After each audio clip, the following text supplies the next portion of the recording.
আচ্ছা গিন্নি, তোমার কাছে কত খুচরো জমেছে? কোন খুচরো বলো তো? ওই যে গো, ওই বছরের পর বছর লক্ষ্মীর ঝাঁপিতে যা জমিয়ে গেছো। ঠিক আমার লক্ষ্মীর ঝাঁপিতে নজর পড়েছে। হ্যাঁ, না না, আমার নজর পড়বে কেন? তবে আমি বলছিলাম কি যে ওই 100 টাকার খুচরো দিলে যদি 110 টাকা ফেরত পাও তাহলে কে দেবে গো? রানীমা দেবেন, কিন্তু দিতে চাইলে খুব গোপনে গিয়ে তাকে দিয়ে আসতে হবে। 100-110 পেলে কেন দেবো না গো? তা কবে দিতে হবে? পারলে কালকেই। তাহলে হাড়ি বের করে এখনই আমি গুনতে বসে যাই। হ্যাঁ হ্যাঁ, বসে যাও বসে যাও, শুভস্য শীঘ্রম।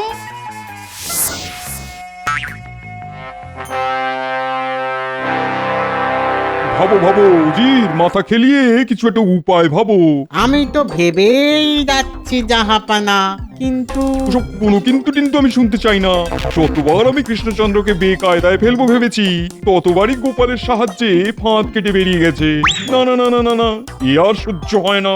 গোসা করবেন না জানাব, আমাকে আর একটা দিন সময় দিন, দেখবেন এমন একটা বুদ্ধি বের করবো না, গোপাল কেন, গোপালের 14 পুরুষও কৃষ্ণচন্দ্রকে বাঁচাতে পারবে না। তাই করো, বাড়ি গিয়ে মাথায় ঠান্ডা তেল মেখে ঠান্ডা মাথায় এমন একটা উপায় বের করো যাতে এবার গোপাল আর টেফু না করতে পারে, বুঝেছো? করছি জাহাপানা, করছি।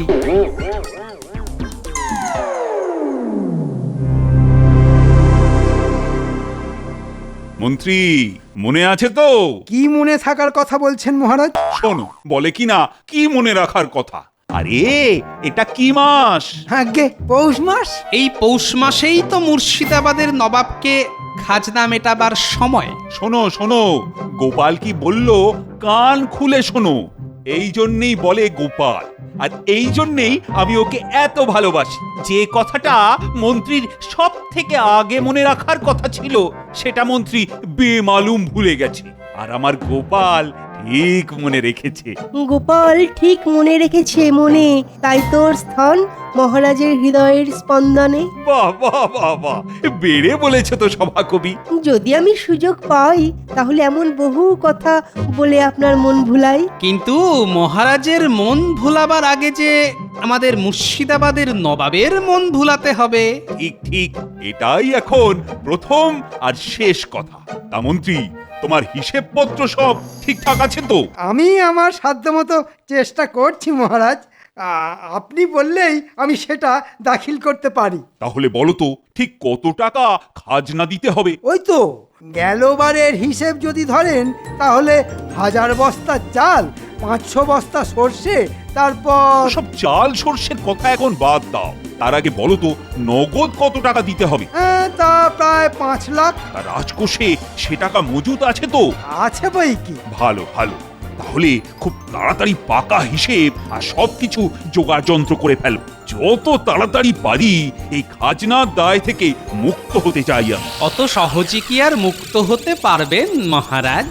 এ কথা কেন বলছো? বলছি এই জন্যে যে নবাবকে তো আমরা সকলেই হাড়ে হাড়ে চিনি। প্রতিবার এই খাজনা দেবার সময় কিছু না কিছু একটা বায়না করে আপনাকে নাস্তানাবুদ করে মারেন। আর আমার গণনা বলছে এবারেও উনি এরকম কিছু করার একটা তালে আছেন। তাহলে তো মহা সর্বনাশ।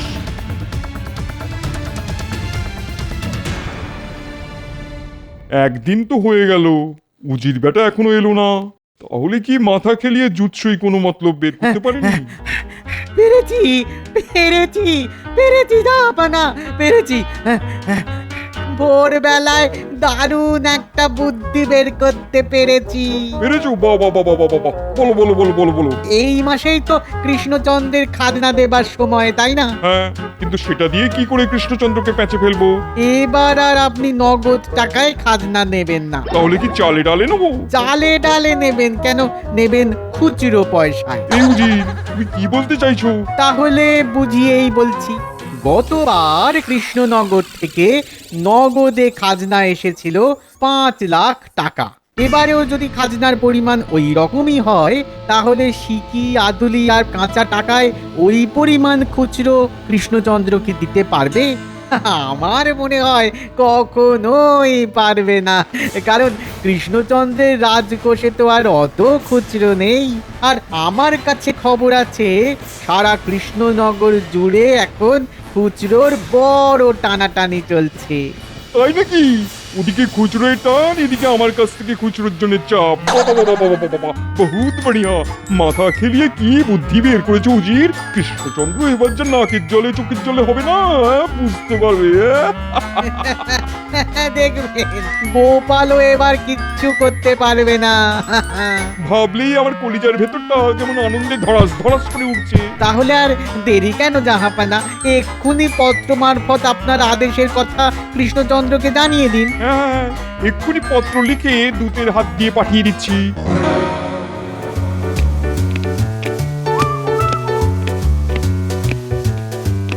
মন্ত্রী পাকা হিসেব করে এনেছো তো? হ্যাঁ মহারাজ, ওই আপনার চাল হলো গিয়ে মন্ত্রী, চাল ডাল সর্ষের হিসেব ছেড়ে কত টাকা দিতে হবে ঠিকঠাক বলো। পরে এসে আবার মহারাজ হিসেবে একটু গোলমাল হয়ে গেছে বললে কিন্তু আর শুনবো না। এবারে হিসেবে আর কোনো গোলমাল হবে না।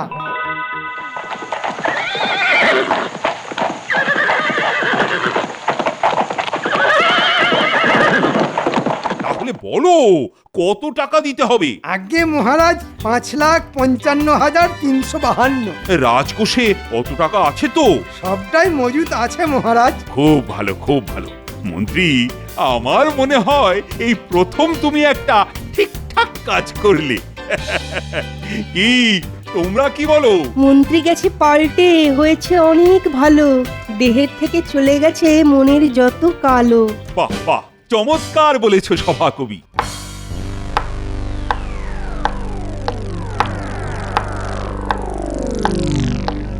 সেরেছে, যমদূতের মতো নবাবের দূত আবার হাজির হলো কেন? মহারাজ কৃষ্ণচন্দ্র নবাব বাহাদুর আপনাকে একখানি পত্র পাঠিয়েছেন। পত্র পড়ে এক্ষুনি আপনাকে জবাব দিতে হবে। দাও দাও।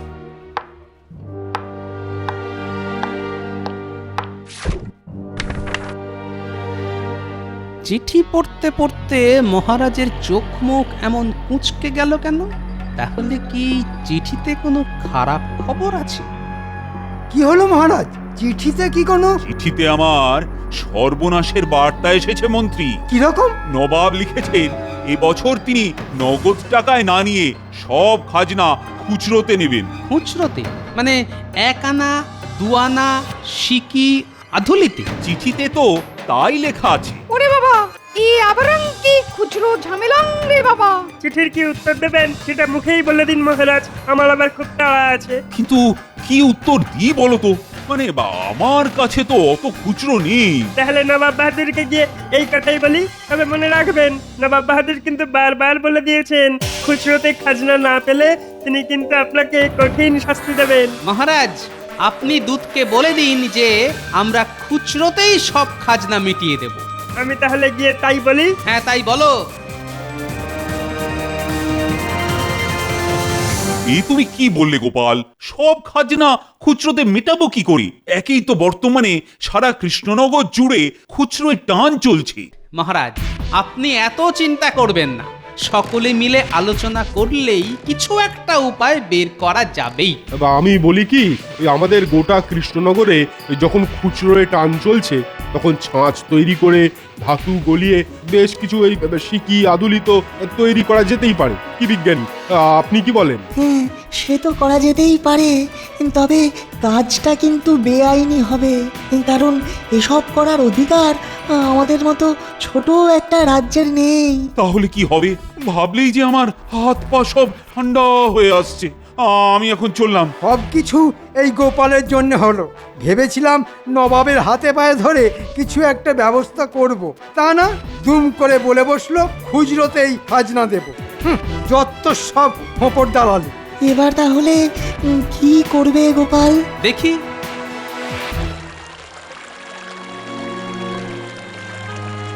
খুব তো বড় মুখ করে বললাম যে খুচরোতেই সব খাজনা মিটিয়ে দেব, কিন্তু সত্যি সত্যি অত খুচরো পাওয়া যাবে কি করে? আর না পাওয়া গেলে তো সব দোষটাই পড়বে আমার ঘাড়ে।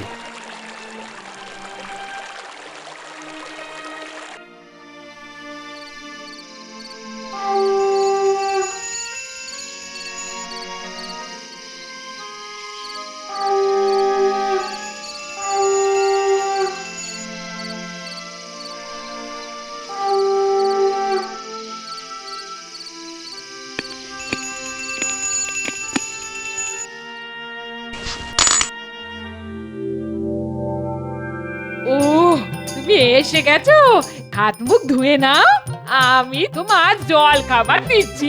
আচ্ছা গিন্নি, ওটা তুমি কি করলে? কোনটা গো? লক্ষ্মীর ঝাঁপিতে একটা আধুলি রাখলে না? এ তো রোজই রাখি, এটাই নিয়ম।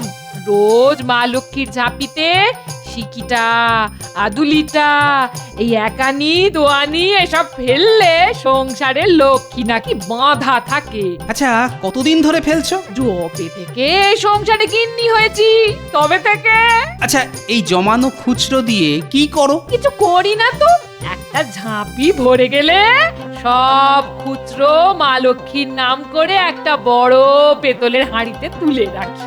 আচ্ছা আচ্ছা, তুমি এবার আমার জল খাবার নিয়ে এসো।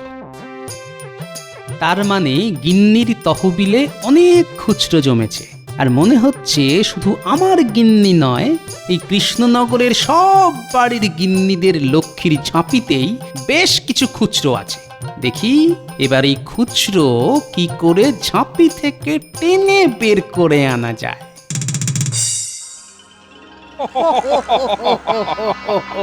কৃষ্ণচন্দ্র বলেছে অত খুচরো তার রাজকোষে নেই, হ্যাঁ?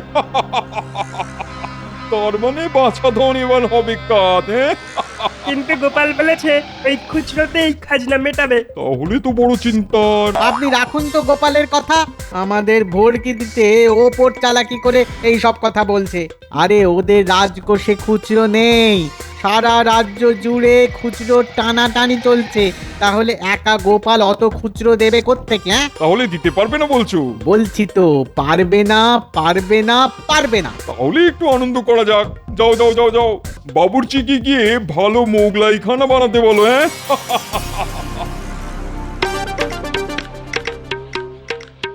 কি হলো বলুন তো আপনার? খাবারের থালা সামনে রেখে হাত গুটিয়ে চুপ করে বসে আছেন কেন? আর কি করব বলো তো, ৫,৫৫,৩৫২ টাকার খুচরো জোগাড় করব কি করে? দেখুন আমি বলি কি, গোপাল যখন দূতের মুখের ওপর দিয়ে দেবে বলেছে, তখন একটা কিছু ব্যবস্থাও নিশ্চয়ই করবে। দেখো রানী, মুখে বলা যত সহজ, কাজে করা কিন্তু তত সহজ নয়। তবুও বলছি গোপালের উপর ভরসা রাখুন। মনে নেই সেবার নবাবের নবাবী মহাভারত লিখে দেবার বায়না মেটাতে ও কি করেছিল? নবাবী মহাভারত লেখা আর খুচরো এত টাকা খাজনা মেটানো এক কথা নয় কিন্তু। ভেতরে আসতে পারি? এসো গোপাল। খুচরোর ব্যাপারে কিছু হিল্লে করতে পারলে কি? আমি তো খোঁজ খবর করে যা দেখলাম, তাতে তো ১,০৫০-এর বেশি খুচরো এই কৃষ্ণনগরেই নেই। ও ১,০৫০-এর হিল্লে হয়ে গেছে? তাহলে বাকি থাকলো গিয়ে ৫,০৫,৩৫২ টাকা। মহারাজ চিন্তা করবেন না, আশা করছি বাকিটাও হয়ে যাবে। কি করে? অন্ধকারের মধ্যেও একটা ক্ষীণ আলো দেখতে পেয়েছি যে। অন্ধকারের মধ্যেও ক্ষীণ আলো? এই ব্যাপারটা কি খুলে বলো তো। মা লক্ষ্মীর ঝাঁপি। মা লক্ষ্মীর ঝাঁপি? হ্যাঁ রানীমা, মা লক্ষ্মীর ঝাঁপি। আচ্ছা রানীমা, আপনার ঘরে মা লক্ষ্মীর ঝাঁপি আছে? কেন থাকবে না? রোজ ঝাঁপিতে খুচরো কিছু ফেলেন না? হ্যাঁ, প্রতিদিনই তো ফেলি। সেগুলো দিয়ে কি করেন? কি আবার করব, বড় একটা পেতলের হাঁড়িতে জমিয়ে রাখি। ও টাকা তো আর খেয়ে ফেলতে পারি না। হয়ে গেছে মহারাজ, হয়ে গেছে। এই রাজ্যের ঘরে ঘরে মা লক্ষ্মীর ঝাঁপি হয়তো এই যাত্রায় উদ্ধার করে দেবে আমাদের। মহারাজ, আমি যেন দিব্য দৃষ্টিতে দেখতে পাচ্ছি এই কৃষ্ণনগরের ঘরে ঘরে মা লক্ষ্মীর ঝাঁপিতে যে খুচরো জমা হয়ে আছে, তা ওই খাজনার টাকার মোট অঙ্কের থেকে অনেক অনেক গুণ বেশি। শুধু বুদ্ধি খাটিয়ে সেটা ঝাঁপি থেকে বের করে আনতে হবে। কিন্তু কি করে? বাটা দিতে হবে। বাটা? হ্যাঁ বাটা। ধরুন কেউ যদি ১০০ টাকার খুচরো দেয়, তাকে আপনি টাকায় দেবেন ১১০। তার মানে ৫,৫৫,৩৫২ টাকার খুচরো জোগাড় করতে আপনাকে বাড়তি দিতে হবে এই ধরুন ওই ৫৫-৫৬ টাকার মতো। তা দিতে হলে দিতে হবে, ওই ব্যবস্থাই করো। কাল সারা রাজ্যে ঢেঁড়া পিটিয়ে দাও। না মহারাজ, ওটি করবেন না। এক্ষুনি ৫ কান হয়ে গেলে পুরো ব্যাপারটা চটকে যেতে পারে। তাই যা করতে হবে খুব গোপনে। আমি বলি কি, ব্যাপারটা আমার উপরই ছেড়ে দিন। মা লক্ষ্মীর নামে জমানো সব খুচরো আমি কালকেই তোমায় দিয়ে দেবো গোপাল। এই তো মহারাজ, রানীমা দিতে রাজি হয়েছেন। তাহলে রানীমা, আপনাকে আর একটা কাজ করতে হবে। কি কাজ? আমি এমন ব্যবস্থা করব যাতে এ রাজ্যের সব গৃহিণীরা এসে আপনার কাছেই তাদের লক্ষ্মীর ঝাঁপির খুচরো দিয়ে যায়। এই কাজ করতে আমি রাজি। তাহলে আজকে আমি আসি, দেখি কাল থেকে কি করা যায়।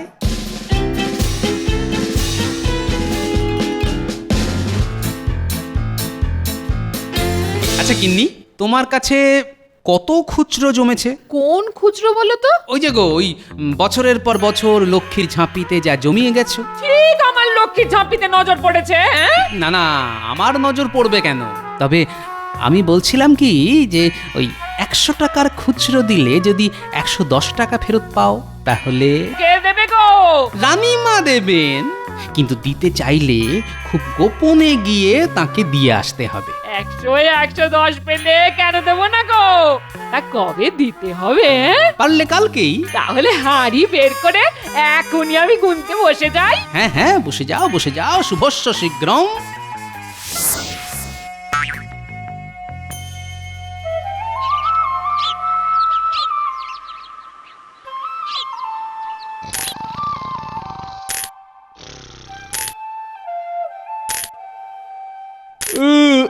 একই গিন্নি, এই সাত সকালে কি করছো? সাত সকাল নয় গো, কাল সারা রাত ধরে শুধু গুনেছি। তা কত হলো? পুরো 10,000। বলো কি, পুরো 10,000? তার মানে এই খুচরো রানীমাকে দিলে তুমি পাবে 11,000 টাকা। উমা, বলো কি? 10,000-এ 1,000 লাভ। আমি আজই রানীমাকে দিয়ে আসবো। মোট 11,000 আছে এতে, গুনে নাও। কি যে বলেন রানীমা, আপনি নিজে হাতে তুলে দিচ্ছেন। এতে আর গোনার কি আছে? তা আমি তাহলে যাই রানীমা। হ্যাঁ এসো, আর চেনা জানা কেউ থাকলে তাকে বলো। ঠিক আছে রানীমা, ঠিক আছে। হ্যাঁ আসি রানীমা।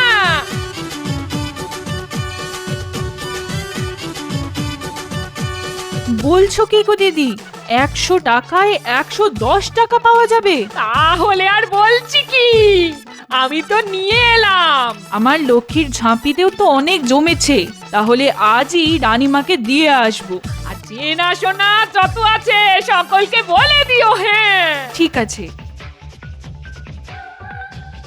তাহলে তুমি দিলে 8,000 টাকা খুচরো, তাহলে তোমার পাওনা হয় 8,800।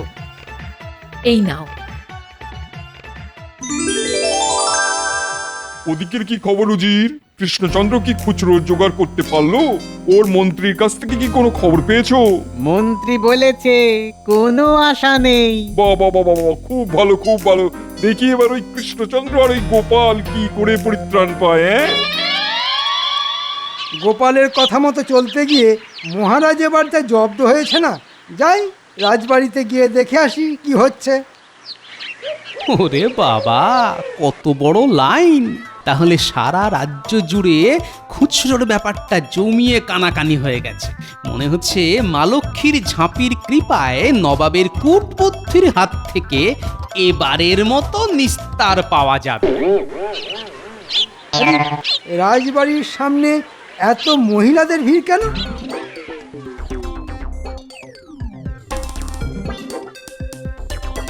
কি ব্যাপার গোপাল, এখানে এত মহিলাদের ভিড় কেন? সকলে খুচরো নিয়ে এসেছে, রানীমা নিচ্ছেন আর 110 দিচ্ছেন। বলো কি? আরে আমার গিন্নির কাছেও তো অনেক আছে। তাহলে যান, দৌড়ে নিয়ে আসুন, আজই কিন্তু শেষ দিন।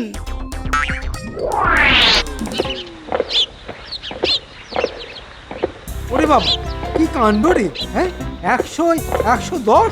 তাহলে তো আমি ফাঁক তালে অনেক টাকা কামিয়ে নেব। আরে এই গাড়োয়ান, তাড়াতাড়ি চালানা গাড়িটা। আরে তোর গরু খায়নি নাকি? হ্যাঁ,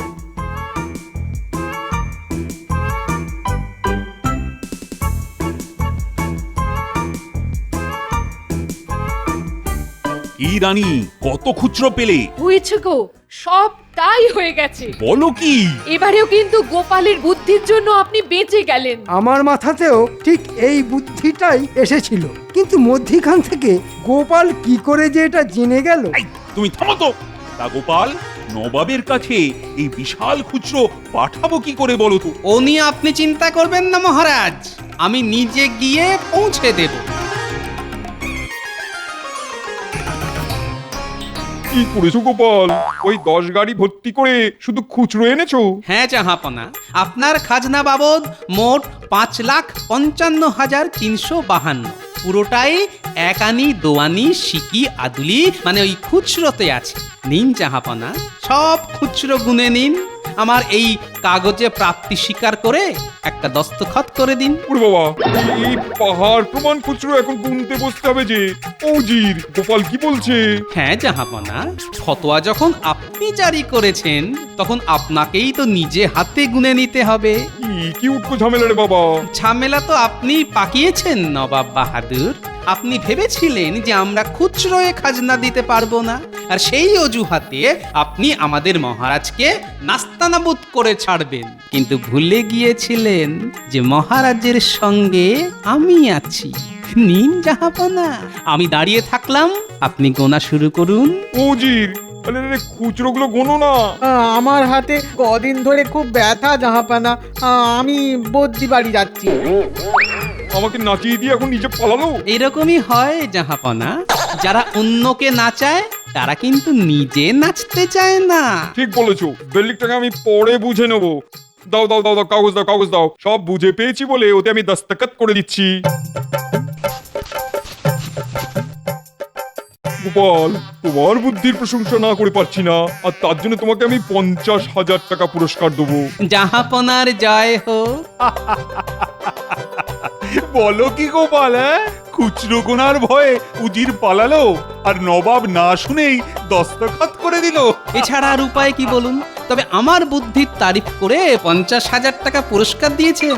এই নিন মহারাজ, এটা রেখে দিন। এই টাকা আমায় দিচ্ছ কেন? আপনাকে দিচ্ছি না মহারাজ, দিচ্ছি রাজকোষে। খুচরো জোগাড় করতে গিয়ে রাজকোষ থেকে খামোখা 50,000 বেরিয়ে গেল না। সত্যি গোপাল, তুমি ধন্য। আমি অতি নগণ্য।